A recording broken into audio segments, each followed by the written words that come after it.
Shalom, shalom, bananzambe, téléspectateurs nyonso ya vérité de la trompette partout dans le monde. Esika ezwami bino na pesi bino bambote ebele na kombo na Yesu. Oyo c'est une bino na famille les secrets la composition na kati ya vérité de la trompette. En tout cas chaîne oyo kangi masolo na kati ya YouTube. En tout cas lelo bokozala déçu te. En tout cas l'émission lelo toza vraiment ya kopambolama parce que toyambi moyembi na nkolo na kati ya plateau na biso. Avant ngai na présenter binoye na pesi moi 1 minute omblambelo moi pipo kitisa yo tozoko na quelques minutes. Merci.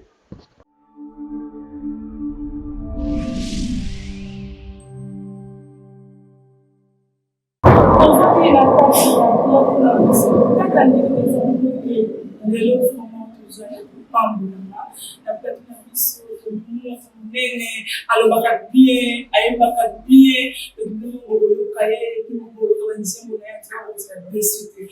la présenter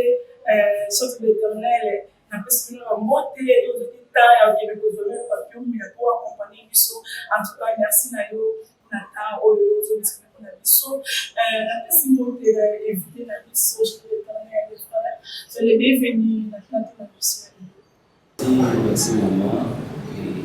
que Dieu soit loué. Nous avons des appels parce que tout ça derrière la carte à ma campagne. Donc il va le dire chez les poules, je ne pas me la bête de Dieu, je ne pas me la bana nzambe batutu oyo yambaka basala nzambe yambaka pe ba adorateur. Donc napesi nyonso mbote kombo na Yesu aussi. Téléspectateurs na biso vous êtes na curieux pour les kombo ya frère na biso kombo na yo nani osalaka nini donc oyo ko expliquer bana nzambe kama ça na biso. Kombo na ngai ni frère Claude Nzita adorateur na kati ya mboka Angola précisément na Luanda. Comme mon frère Claude Nzita za ko informer awa na sala zambe awa ngati na bele ya autre benga ba kombo na biso. Donc c'est ça mon nom. OK, kombo ya frère na biso to invité na biso ezali frère Claude Nzita lui qui a sa chose d'éternel et la Nzambe frère Nzita est-ce que vous ebisa biso obanda muziki na âge nini pe aussi de la première des mots na kati ya monde muziki. Moi na bandi muziki na année 2011 donc nazalaki déjà mona oyo tozalaki bana na l'école de marché tozala kosala tozalaki pe baencadraki biso lokola mama na nga bota mama aboti ngai toza famille chrétienne balakisi biso nzela wana tozobotaki na kati ya église carrière na ngai surtout na balaki bien na 2011 esika nzambe ayebaki lokopesa biso susu makasi ya kosala mosala tobandi mosala na ngambo kuna nga na benga yango Canada na Congo kuna donc tobandaki mosala kuna donc ti nzambe asala biso mpe ngongo lelo toza awa mpe na Angola continue kosala mosala ya tata yetu oyo kati ya assemblée ya l'église viva voilà pas prophète Jérémie Sikunda mon père et qui nous a Nemike batele se kuna biso za ya kusepela. Pona bi ko lo ba bien donc bon ko ba ke ko lo ba comment bien. Aussi biso ke batela kale musika na yo 2011 mais ko ye ba na so sa fu.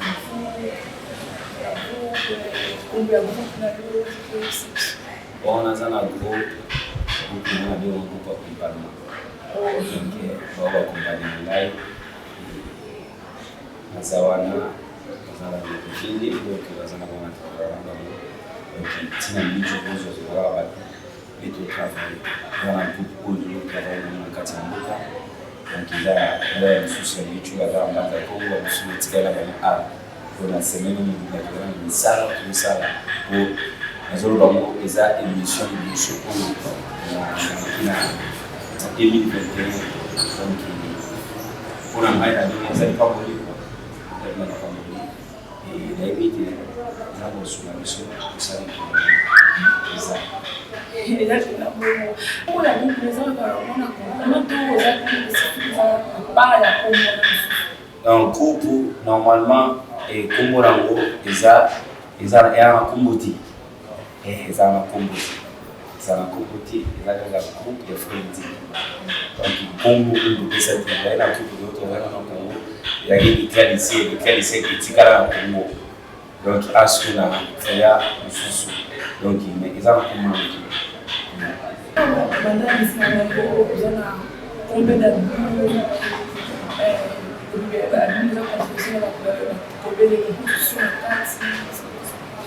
Ya, oeza alikuwa nimesoma sana na Kongo na 2012 kwa kupitia community kwa community ndio chapa community na quelque chose dans la zone kwa kutoka après kuangalia kwa ya mola asima ndio kuna na mona studio na ena komina mola lokola tunaota mola Uzena nzila na ba difficulté okuta inango ba épreuve okuta na nzila ni mutambola tout ça et kuma na ngola za pia ça donc grâce à kumakanzemo na michu nazana album Medikia inasaya mona na 2015 nani dimati na bisa kala single nango il a 3 chants à 4. C'était comme en 2017, le 24 décembre, dans le concert où Zari a mené acclamant Jésus. Et Zara qui a première édition acclamant Jésus, qui va céder Ilikia. Après, pour le Mananawana, nous avons fait déplacement. Après le déplacement, nous avons fait 2018. Il a zungi allé. Musala tekino lolo musala salama j'ai pas convaincu à ça album ils ont 24 titres wana to kabuli album susu to sali 4 ya mbuga na bisu mbili tuza les restes titres les ana ya badwa Amérique Kinshasa partout dans le monde pour besoin et 4 albums normalement ils ont 12 titres.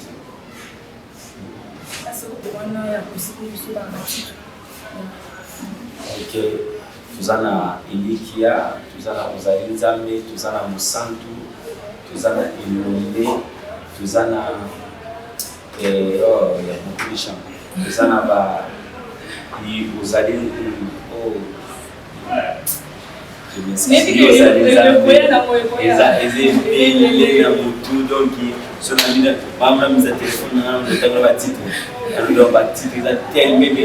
donc tout ça venait pour moi tout ça va pas sur la lola où tout ça donc il a tout ça à partir déjà le 21 février où il y a pour notre la paix activité où il y a pour soit ils ont ba titre belé ba fata donc ils c'est belé donc pour y a pour soit Sanzita, on a tous les spectateurs de la mission qui est marqué. Donc, comment pas ça curer pour donc un moment à mot de temps comme on a et aussi il faut baisser la pour la mot pour la bas on a promis ça qu'on faut donner à ma bien donc c'est pour ça que mon Papa na ebio malamu yawe Papa na ebio malamu Zambe nanga ya Fungula de lola shamae Fungula de lola Zambe nanga ya Si te plaît na ebio na zembo Gaye na ebio na zembo Papa malamu zambe nanga Bola muna yo na vinanga Yetangisi nga pizola mobesu Nazana ba souvenir nuna ya malamu nzambe na bomo E provoke pizoli pokalatemba wezalaki awa tango yoyo bomoli nyonso Yesu na ngai oyo nakobosano ndenge nini mpo naza témoin ya vie na nga. Je me souviens encore na lo débat tango nga nzita nazalaki Yesu na nga naza lokola supporter oyo ekipe na ye bazomene atala na mosika boye amoni Mesias ese chauffe komi swamino komi lobela kotata kokota Yesu na nga mbala mosusu soka kota koshanze matavi na nga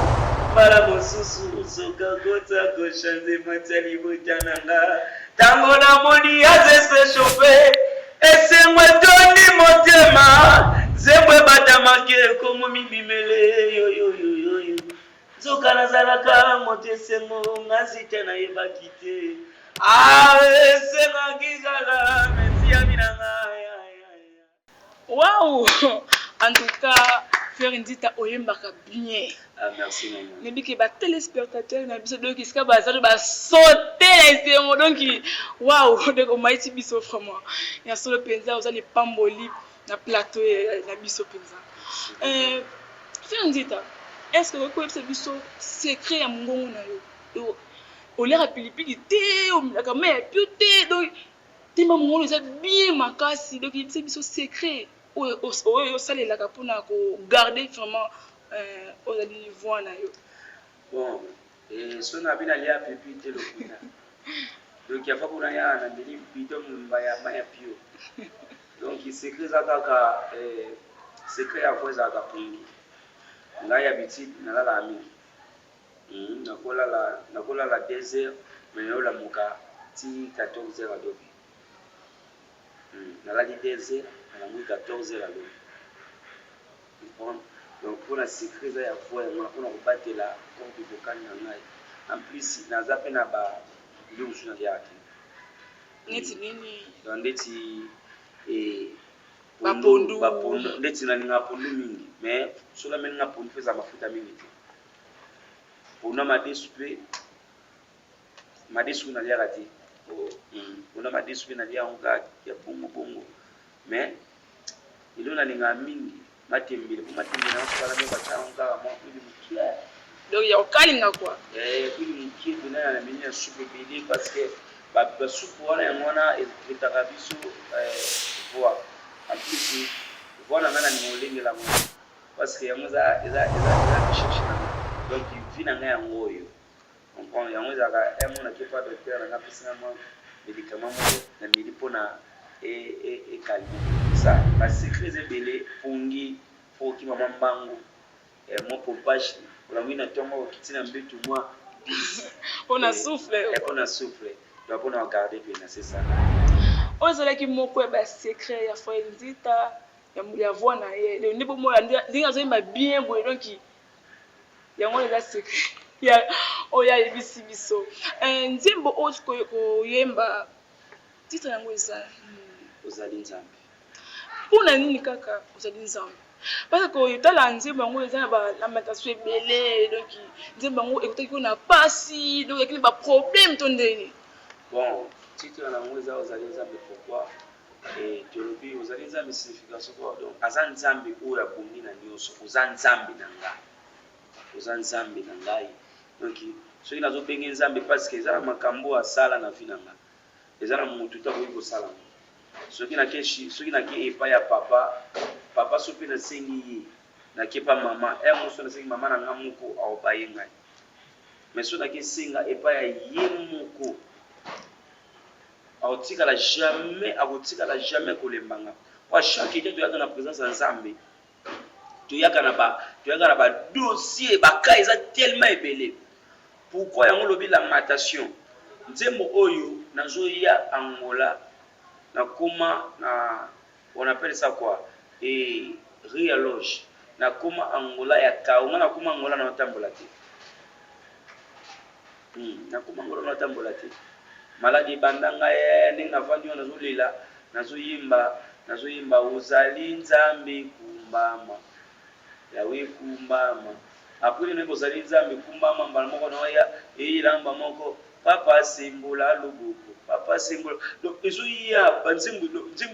ezoya ana yo koma se place na mboka le jour ali boso na tia makolo na nga na mboka o église ali boso o nga na sambela ezesika toza Oh, wow. ena ya ba mona no ngom de libuma na ndo liati na bano sala mo belikiti na na lala kana si wana na lala na si likumuka ndo yemba ozema jimu simanga na lala na si on point na présence nzambe ndo na bakaye bili tuzana bakaye bili parce que nzimbo na yemba nga mote na yemba ona les frères Michel Bakenda nzimbo to yemba na ye yango frère Michel aye ya yuka nzimbo bite nzita kuna chavua yango pokomoni na présence nzambe tango zoya il faut za na beat ya likambo yo na présence nzambe koyaka te na beat ko senga ka pozwa di yaka na beat ya mzubete nzamba changer mo forme na yo a changer forme na itambole na yo c'est ça tango na bi nzamba za nyonso pona ngai so musweza lobi te parce que na production ne tout okaki nzembo oyo penza mobimba na kitu yo yimbi ndamu ne to ko pena mobimba nzembo moko bien mais na partie moko olobi ke et la partie moko olobi ke obuki mabolongo na yo na se ozo luka nzambe lola donc nzambe biso ngana bike nzambe za partout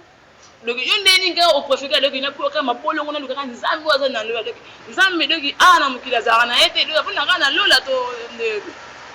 alors parce qu'on appelle na kima bolongo na c'est ça les attitude ya mutu moko na kati ya présence nzambe ezo dépendre na intimité na yo na nzambe na lingi na belela nzambe na nga nzamba lola na opeli na forme nini il faut d'abord na ko telema pe na telemi nazo belela nzambe mais pour na nga intimité na nga na nzambe il faut na sani il faut na buka mabolongo na nga na se parce que yé nazo mériter on a tikini sika on a sani afanda tu vois afanda parce que on appelle ça ba lobby adoration ezani adoration eza maloba il faut d'abord parler dans la présence de Dieu il faut d'abord koloba tango nazoloba nazobengela bakombo ba façon nyonso na lobi na kati ya na lobi na bi David na kati ya zamba na lobi David na kati ya zamba aza David azali na kati ya zamba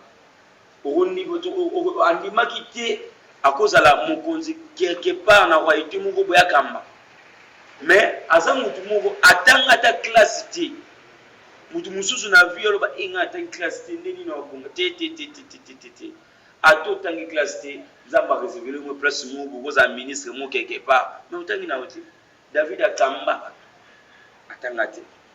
voyons na lobi apena suka na lobi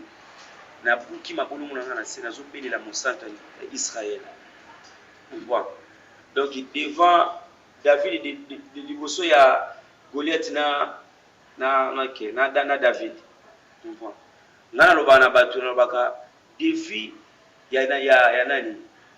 Ya défi ya David ezalaki akoisa nani? Goliath. Bon. Goliath akoya nani? Goliath akwei ezalaki David akwesi Goliath alaki na se naki pona sukiso naki no musikati David akwei na se na Goliath akwei na se disculpa Goliath akwei na se mais Goliath akwei esengi David asani akata mutu ya Goliath pour alakisa na pepe sani Goliath sani mais ezalaki na épée moko ezaki na maboko ya Goliath mais David azuka épée o ezala maboko Goliath seni akateli mutu na ngelo ko pamoni secret ya épée wana eka David azu épée wana kati mutu ezaki na bakonzi ba botola épée wana na makambo nzambe ngana lobango neti biso ba doate il faut d'abord et merci na merci na Papa Peter parce que elle a eu appel na ye donc et ça n'y c'est moi parce que mon un adorateur il faut azana souci ya ba oyo bandeko na ye o baza buso na présence ya Nzambe eza na ba signification ebele oyo toza na ba sujet ebele. Jusqu'au point on a été soki na ebité maman na ngai na attitude ozala nango na présence ya Nzambe. Punga nzita personnellement ata nazoyemba nakolinga nazala à genoux parce que pour ça oyo ezo dépendre intimité na nga na Nzambe. Donc wana eza moka ba prise na yo beta. Donc wana na lobango omoni na présence ya Nzambe ilamba na somi na 50,000 kwanza eza pamba liboso ya Nzambe. Il faut d'abord plonger na présence ya Nzambe. Ngana miyeba na ngati so no yemba opoye otubinge loko no yeba na ngati mutubinge loko. Donc comme côté za rapia donc il faut d'abord comme ça au misenze au côté la présence ya Nzambe. Sans Nzambe tukosala eloko te. Mais elongo na Nzambe tukosala ba miracle. Elongo na Nzambe ba fete ba komona. Elongo na Nzambe ba koka ba otambola. Elongo na Nzambe na moto yo kanga yawa esi déjà alembi na vie esi déjà ba esprit esibi au bando bala au kotakate bando sala donc au mona osuki maintenant informé yo elongo na Nzambe Nzambe aza capable ya kopesa mwana Nzambe aza capable ya kosala miracle kolela te na vie yango na isaka batu kota tala montagne eza partout koluka ka Nzambe te komata na nini na Benfica okende lusisila okende non kota na chambre na yo kanga porte na yo banda kobelela ye oyoka yo ngana za sona prier na zo kiti na tia na se Nzambe yo j'ai pris na suka bena aussi ça na ko tindi la question olobi ni ponanga parce que nazana kundima na sima alobi na sima maloba na ya kusala. OK. Merci Frangita. Na nzembo na yo wana obi otuko yemba siko ba question o première question na tuni yo ya partie mususu olobi ke donc moto Nzambe ekita donc ezikisa bangula na yo donc bandoki nyonso wa quartier donc faut batumba suko Frangita bandoki sa quartier to tumba bango c'est que ozana pour sortir ka na quartier to ndeni o bandoka famille na zo tumba bino suko pour ça bandoki siko otika na famille to ndeni bono ni ko silisa bat na mukili na vie réelle tozana bitumba ni na fandi boy na zana bitumba koza nde ofandi no beboy yana batumo boy bakanela na bango yo ngana fanda pendant 6 mois ya quarantaine na ndako no kugina na benzo kaneza na batumba lo bilanga mabe asala kanyi tout ça mais quand j'ai pris na zoti na moto etumba bango ezikisa bango parce que balobi yemoko donc Nzambe mo za le fait dévorant tout le monde na sodomé comment ba doisika moto pou batumbami pour nini ngana belela moto te basika na libota na nga toucher via maman na ngai moto et bon ce qui est mon maman on se connaît problématique à fin atiki itelié ngana zotinda kaka moto esui ekipakati esui moto kutu basika ya quartier basika o mwana bimanga na ngana okuna ebi na quartier na ngande tingala kivana baduki na so na bimanga na vini na ngo déclarer zami no mabu na déclarer on so de la vie nanga azika on so de la vie nanga azika na quartier ça va bon. Merci frère Ndita nembi ke batele expectative na biso bazo sepela makasi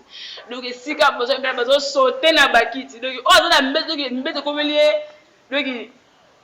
sauter ka on ça la cabo en tout cas merci frère Ndita nembi ke na parcours na yo nembi ke na carrière musicale na yo kokutana na ba difficulté belé ko ko biso moko bayate ba difficulté oyo passa kana carrière na yo ya musique. Bon difficulté ça tellement ebele et nakutana ba difficulté belé na bandana na ministère oyo donc so na minano loba toko zwada depuis une heure de temps loba ka on va ba difficulté kutana mais il y a ba difficulté ebele pour ya ba soutien makambo ebele ya komela nga image ça l'événement mbele ba melo image ils ont des preuves de difficulté côté nango au faut dire mon na motikali kana so pamba est-ce que bato alors que so baso mutala posa mo elongena ina koza kwa zita c'est ça les difficultés mais tu vite basunga biso et na moni toke malembe lokwa toza pe na bino toza sino ba difficulté ba image. Merci Nita. Batelespectateur na biso bana posa bayeba relation na yo eza ndenge nini na ba musicien mosusu ata ba o nanu ba bima vraiment te nebi ke meki nze bonzembo otu ko ebela biso awa obeteme ko na frère Michel Bakenda nebi ke ye aza reconnu monde mobimebi Michel Bakenda parce que pona ba musicien o nanu ba yebani te relation ni oyo ozana ngona bango est-ce que bosola ka bien donc bobeta ka pena bieto ndeni donc ngalo bango tita za ka tranquillité donc nazana relation bien na ba musicien nyonso bazana Angola ou bazana Kinshasa ou bazana partout nazana relation na bango tout donc toza bina très bien na bango et ezala ba misusu pe kutala pe na ba activité de sola ka c'est ça. Est-ce que koyemba moko ya banzembo baptiste oyo yebi bobetaka bien donc moko ya banzembo na bango eza ya mwasi eza ya mobali hein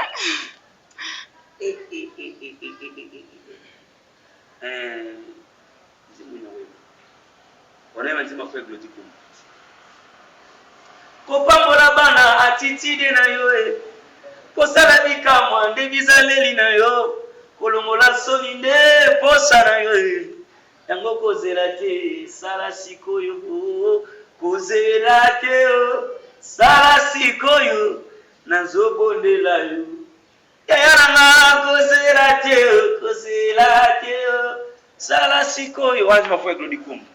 bon ozana relation moko te ba musicien ya bana basi donc ozana ka relation ya musicien bana mibali donc bana basi ti ba mopanzi ya bana basi donc c'est ozana relation te na basi Christina Kabea wow Shama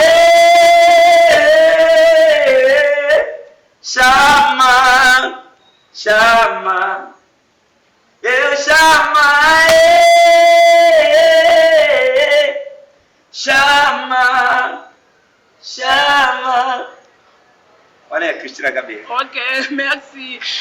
Question na ngai ya suka frère Nzita, est-ce que on a producteur, on a produire la musique na yo? Oh, na minute oyo tozo travailler na papa Zola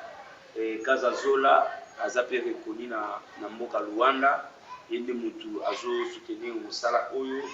azo travailler na collaboration na ADPro donc azo travailler en collaboration na ADPro donc to travailler na papa Zola na ADPro to sangani pour sala musala kitoko en plus tozana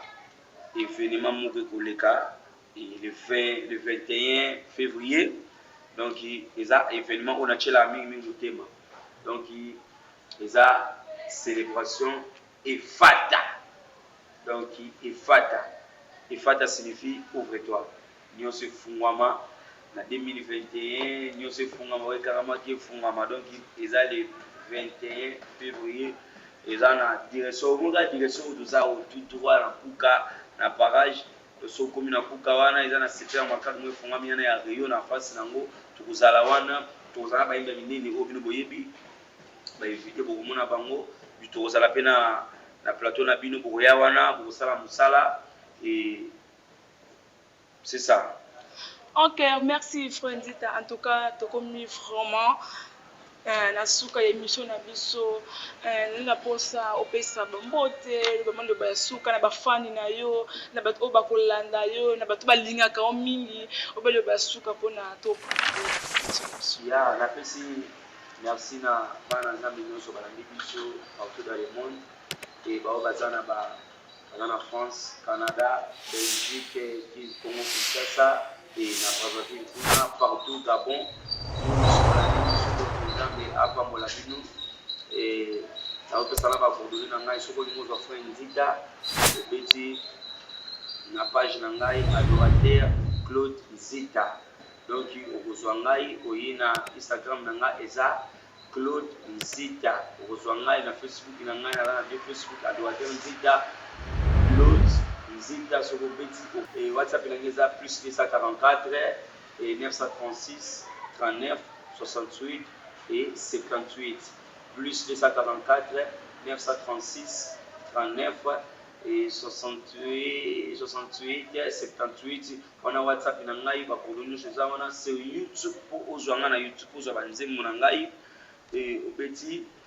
et les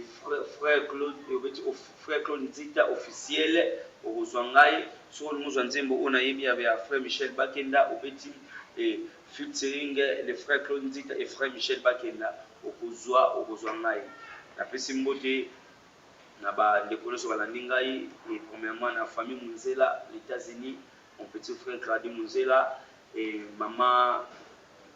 Christina Munzela et bango tout na bosanité maman Anton na kata Paris na bosanité maman Botingai et maman Timba donc soit yo maman donc benazana mokilité nzamba pambola yo esi bozali na pesi ba ndeko nyonso balandi ngai na pesi pe et maman Riti Mbote et ba tout passer sur musala awa na papi Pierre na ndeko Loti et nzamba pambola ndeko na ngai na musala image toko donc na pesi Mbote na mon pasteur Modadi na bien que donc ça est beaucoup donc le prophète Jérémie Sikonda Matondo Yesu et le mona maman Titi Sikonda na bosaniki Mama Pito, maman ni nzala la nzalate. Donc nzamba pambola e bato nyonso balisa ngai. Bato nyonso bafutela nganda. Nzamba pambola bino. Toza ensemble tokutani le 21 février na Kukawana semaine manazana sangu ba et prophète Joël na sangu boya wana to adorer ensemble. Nzambe apambola bino. Hey, merci Paulita, merci na présence na yo. En tout cas le penza zolek pina ya ko pambola ma to pambola mi na présence na yo. Pina peso merci ya ko ndima invitation na biso. En tout cas esa biso bien. Ne bizamba ya liboso mais zamba la sukate. En tout cas nzamba lo la azwa lokolo. Na peso bah merci ebele ba téléspectateurs ya Vérité la trompette au fanda ki wana vraiment bala ne bande l'émission de quoi accompagner biso na pesio ba merci ebele ba mbote ebele donc na bosanité moto o akangi masolo ya caméra na kati ya Vérité la trompette pour ba image ma propre boy na pesi ba merci ebele la ba téléspectateurs ya Vérité la trompette c'est là qui wana olante émission ne bande via émission en tout cas ba mbote ebele ba merci ebele na bikelelo bozaki dessuté ya le to pamola maki na affaire na biso ndita les choses de l'Éternel en tout cas o eza chaîne na bino o eza loki o ya bino donc bozon pa na motema en tout cas bo s'abonner vraiment bo s'abonner massivement en tout cas bokozala dessuté na bosanité ko pesa mbote na moto wa kangi masolo caméra na kata Vérité la trompette pour ba image à propre boy donc esma me pa ya Peter Moyo imitateur de Christ en tout cas ce que zwa mi na peso ba mbote ebele pe na bosanité équipe ya munene l'équipe ekangi masolo na kata Vérité la trompette waouh na peso ba mbote ebele équipe ya Vérité la trompette pour na musala pour na bonne volonté au besoin na kata ya musala en tout cas nzambe apamola bino esika kozali na bosanité ko pesa mbote na prophète Eliaou Emmanuel en tout cas na lingaka yo mingi donc ba mbote ebele esika ozwami yo maman Fona na pese ba mbote ebele esika ozwami na kata Paris ba mbote ebele en tout cas na bosanité ko pesa pe mbote et pa papa na ngai le bien ka edali donc docteur Emma di Monikene na pesio mbote esika ezwami yo na pisante ko pesa mbote na fiancé na nga esiko ezwami André Lubaki ba mbote ebele yimzo na pesa ko sala part ya kolanda Vérité la trompette c'est facile que na Facebook la page na Facebook Vérité de la trompette tozawana chaque mercredi na ba esnama na biso ya semaine en tout cas tu na poster ba commentaire na yo tu na ba like na yo tu na ba like donc pe ko bossa na te o se inscrit na chaîne na biso ya YouTube Vérité de la trompette donc tu za na chaque samedi yo za na pona ko poser ba prière on a poster ko concert de prière na yo le net chaque samedi en direct ko se inscrit na chaîne na biso ya YouTube Vérité de la trompette on a poster ya ba prière on a poster sa vie de prière na yo toza wana chaque samedi en direct à partir ya 19h en tout cas et kosala biso bien lieu oza na posa ko contacter directeur la trompette ba numéro na biso na affiché koyi kobenga kotinda ba message en tout cas oza décider na bike nzambe alola akupambola bino en tout cas so nakomi awa nakomi na sika émission na biso tokutani mbala ya nsima obosana te ava obima donc oklike kaka esika nini yana ezali ngonga ye ezali donc os'inscrit mpe osabone vraiment merci.